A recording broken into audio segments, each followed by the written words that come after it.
Ilan sa mga pinakamalalakas at ipinagbabawal na paputok ang nakumpiska ng mga otoridad sa Bocaue, Bulacan. At para masukat kung gaano kapiligroso ang mga ito, isa-isa itong pinaputok ng QCPD Bomb Squad.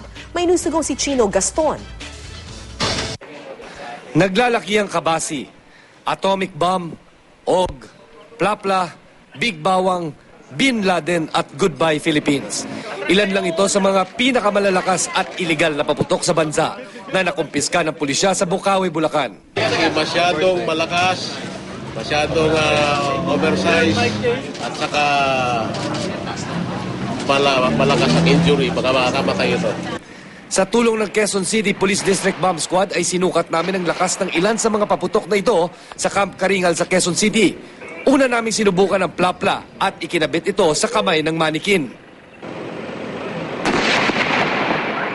Yan, kung makikita nyo, natanggal nga yung kamay, naputol, at nakita rin natin, bumaliktad itong manikin.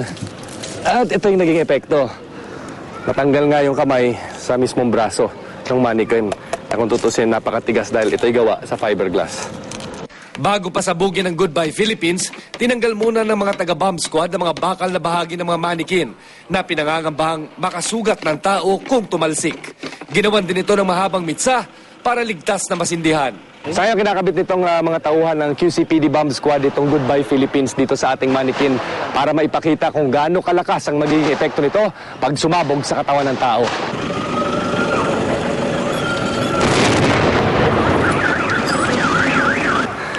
Ang paa at yung ulo ay nagkapira-piraso at pagtataya natin siguro spread over 20-meter radius yung iba't ibang parte ng katawan gaya nitong kaliwaka ng paa at braso, yung chest area at yung ulo wasakan dibdib. Goodbye Philippines, explosive na ang kategorya niya noon dahil sa lakas ng blast niya. Kung nakikita natin, kung sa tao natin to naikabit, ay siguradong mawalan ng buhay. Lilinisin lang yan. Pero sa kabila ng mga paalala, may 12 nang naitalang disgrasya ang Department of Health mula December 21. Mas mataas ito sa naitala sa parehong panahon noong nakaraang taon. Para naman makabawas ng disgrasya, isumbong ang mga gumagamit ng mga iligal na paputok, gayon din ang mga nagpapaputok ng baril sa PNP hotline. Chino Gaston, GMA News.